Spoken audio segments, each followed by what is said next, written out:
नमस्कार। आ गया है सप्ताह अंत और हम आ गए हैं आपके लिए एक और रोचक कथा लेकर। तो चलिए सुनते हैं कहानी बिना किसी विलंब के। एक बार भगवान विष्णु के परम भक्त नारद जी के मन में एक प्रश्न आया। तो वो अपने आराध्य के पास गए और उन्होंने पूछा, प्रभु संतों की संगत का क्या असर होता है, क्या परिणाम होता है। भगवान विष्णु मुस्कुराए और नारद जी से कहा कि आप पृथ्वी पे नंदनवन पे जाओ और वहां पे बबूल के पेड़ पे, सूखे बबूल के पेड़ पे आपको एकमात्र एक गिरगिट दिखाई देगा। वो गिरगिट ही आपके प्रश्न का उत्तर दे सकता है। नारद जी खुशी खुशी चले गए नंदनवन और ढूंढते ढूंढते ढूंढते ढूंढते उनको अंततः वो पेड़ मिल गया जहाँ पे सूखा पेड़ था, बबूल का, और एक गिरगिट था। तो उन्होंने पूछा, क्यों भाई गिरगिट, तो मेरे प्रश्न का उत्तर दे दो कि संतों की संगत का क्या असर होता है। बट एक बार बोला, दो बार बोला, गिरगिट तो देखे ही ना उनकी तरफ। तीसरी बार उन्होंने और विनम्रता से पूछा। फिर वो चिल्ला गए कि ये तो बड़ा विचित्र प्राणी है, भगवान विष्णु ने तो बोला था ये जवाब देगा। वो वहां से जाने लगे और जाते जाते ही फिर उन्होंने सोचा एक अंतिम कोशिश की जाए।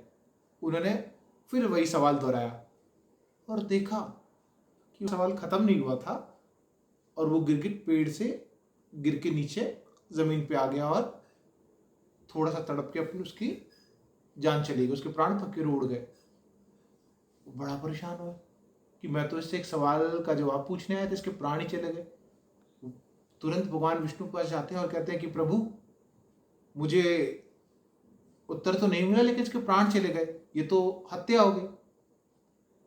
भगवान विष्णु ने बोला, जब हम प्रश्नों का उत्तर ढूंढते हैं तो कुछ जोखिम तो उठाना पड़ता है, जीवन में कुछ भी सरलता से प्राप्त नहीं होता। तो कहता है ठीक है, मैं इसका प्रायश्चित तो करूंगा, लेकिन आप अभी मुझे मेरे प्रश्न का उत्तर दो। उन्होंने बोला, तुम वहां जाओ नंदनवन में आम के वृक्ष पे एक तुम्हें सुनहरे रंग का तोता मिलेगा। वह सुनहरे रंग का तोता ही तुम्हारे प्रश्न का उत्तर देगा, लेकिन ध्यान रहे कि अभी शायद वो तुम्हें वहां ना मिले, तो तुम 6 माह पश्चात जाना। नारद जी मान गए। 6 माह पश्चात जब वहां जाते हैं और ढूंढते हैं तो उन्हें अंततः वो सुनहरा तोता दिख जाता है। बड़ी प्रसन्नता होती है उनको और उससे पूछते हैं अपना वही सवाल। इधर देखते हैं वो अपनी टै टै टै टै में मस्त है। फिर वो अपना दोबारा प्रश्न दोहराते हैं तो वो उनकी तरफ देखता है लेकिन चुप रहता है। फिर वो तीसरी बार और विनम्रता से पूछते हैं कि भाई मेरे प्रश्न का उत्तर दे दो, भगवान ने भेजा है। और फिर उनका प्रश्न दोहराया, प्रश्न पूरा भी नहीं हुआ कि वो धरा पे गिर के अपने प्राण त्याग देता है, उसकी मृत्यु हो जाती है जमीन पे गिरने के कारण। अब उनको समझ नहीं आता कि क्या हो रहा है। कहते ये तो दो हत्या हो गई। वो बड़ा रुष्ट होके जाते हैं भगवान विष्णु के पास और उनसे बड़े रुष्ट स्वभाव में ही कुछ भला बुरा कह करके कहते हैं कि प्रभु अगर आपको उत्तर नहीं देना तो मत दो, लेकिन हत्याओं का दोष तो मेरे सिर पे मत मंडो। भगवान ने बोला ठीक है, इसका भी हम निवारण करेंगे।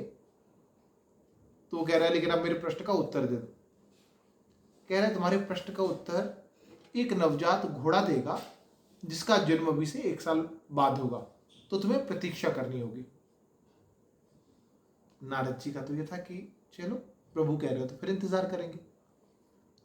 तो उन्होंने बताया विश्वेश्वर नाम का एक राजा है, उसके राज्य में, उसके घुड़साल में एक नवजात घोड़ा होगा, वहां जाना है। साल भर पूरा होने के बाद वो जाते हैं, चुपचाप रात के अंधेरे में जाते हैं कि भाई वो तो जंगल में थे, यहाँ पे कुछ किसी को पता नहीं चले। और वो घुड़साल में जैसे घुसते तो उनको एक काले रंग का नवजात घोड़ा दिखता है। वो समझ जाते हैं कि यही घोड़ा है जिसके बारे में प्रभु बोल रहे थे। उस घोड़े को जाके अपना प्रश्न पूछता है। घोड़ा ऐसे कान हिला करके अपना दूसरा कान इधर करता है, तो उनको लगता है उसने प्रश्न सुना नहीं। वो दोबारा अपना प्रश्न दोहराते हैं, दोबारा प्रश्न दोहराते हैं और वो लड़खड़ा के भूमि पे गिर जाता है और वहीं उसकी मृत्यु हो जाती है। नारद जी की परेशानी का कोई अंत नहीं कि ये तो तीन तीन हत्या हो गई। एक प्रश्न का उत्तर पूछने जा रहा हूं और जिससे पूछता हूं वही मर जाता है। आग बबूला होकर वो जाते हैं भगवान विष्णु के पास और उनको फिर खरी खोटी सुना देते कि प्रभु मुझे मेरे प्रश्न का उत्तर नहीं चाहिए, लेकिन ये तीन हत्याओं का दोष, अब मैं कैसे हत्या से इससे मुक्त होऊंगा। भगवान ने बोलते हैं एक काम करो, तुम्हें एक आखिरी काम करना होगा। वो कहते हैं नहीं, अब मैं कुछ नहीं करूंगा। भगवान कहते हैं तुम एक आखिरी काम करो, एक राज्य है जहां का राजा बड़ा ही दयालु है और उसका एक पुत्र होगा, वो तुम्हें इस प्रश्न का उत्तर देगा, लेकिन इसमें थोड़ा समय है, तुम्हें 5 वर्षों का इंतजार करना पड़ेगा। कह रहे तब तक तुम अपना पाप दूर कर लो, तुम तपस्या कर लो।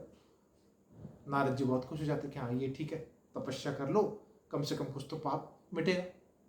5 वर्ष के इंतजार के बाद जो उस राजा के पास जाते हैं, राजा नारद जी को देखकर बड़ा प्रसन्न होता है, उनका बड़ा अतिथि सत्कार करता है, आदर सत्कार करता है और वो अंत में उसे बताते कि उन्हें उसको पुत्र को आशीर्वाद देने आए हैं। तो वो उसके पुत्र के पास जाते हैं और आशीर्वाद देने के बाद राजा को कहते हैं कि मैं कुछ क्षण उसके साथ खेलना चाहता हूँ। तो राजा चला जाता है। फिर वो धीरे से उसके कान में पूछते हैं कि बेटा संतों की संगत का क्या असर होता है। ये पूछते ही वो पैर पटक के जोर जोर से रोने लगता है। नारद जी के पसीने छूट जाते, वो ऐसे ही बहुत घबराए हुए रहते हैं और वहां से भाग निकलते हैं।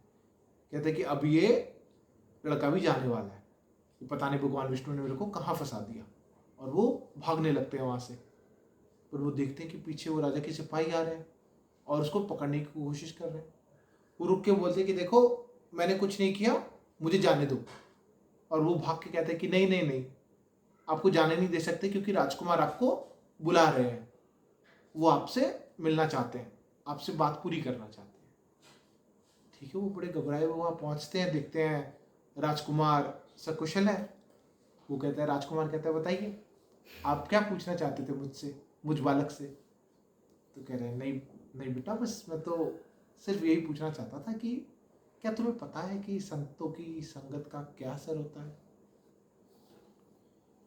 तो वो कहता है हे नारद जी, आप तो ब्रह्म ज्ञानी हैं, आपको सब पता है, आपसे क्या छुपा है। लेकिन मैं आपको बता दूं कि संतों की संगत का असर ये होता है कि आज से 3 जन्म पहले मैं एक गिरगिट था और मैं एक सूखे पेड़ पे था।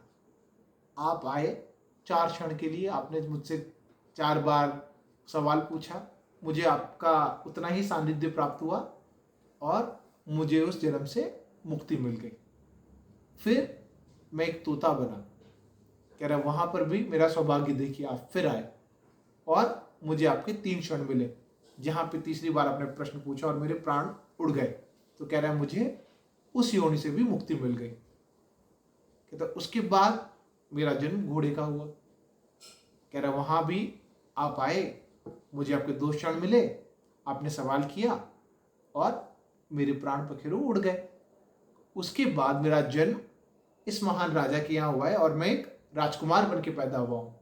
तो कह रहे हैं संतों की संगत का तो यही असर होता है। नारद जी को प्रभु की महिमा समझ आई, उनकी आंखों में खुशी के आंसू आ गए और वो उस बच्चे को आशीर्वाद दे करके भगवान विष्णु के पास पहुंचे, अपना आभार प्रकट किया। तो संतों की संगत का असर क्या होता है ये तो हमें समझ आया। अब हम सबको नारद मुनि तो नहीं मिल सकते, लेकिन संत मानसिकता वाले, संत के विचारों वाले लोग हमें आसपास जरूर मिलेंगे।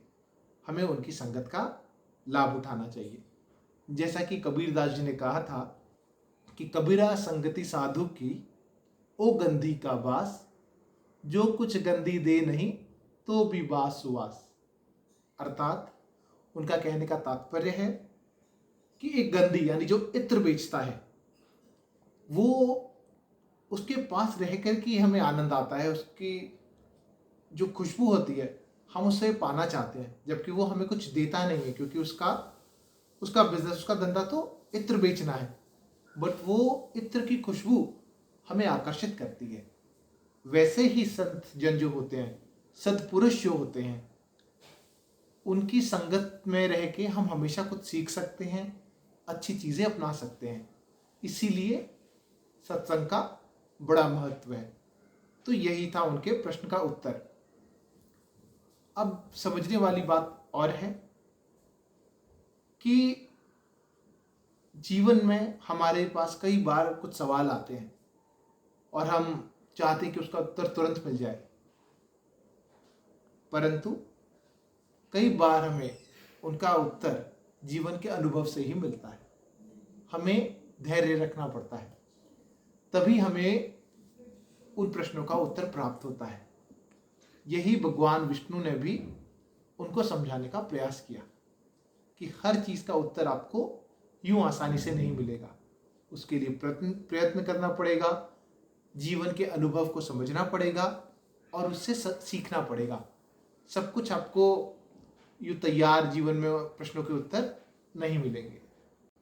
हमने समझा कि संगति हमेशा उत्तम रखनी चाहिए, जिससे कि परिणाम भी हमेशा उत्तम मिले। अगर आपको कहानी पसंद आई हो तो अपने कमेंट्स डालना ना भूलें।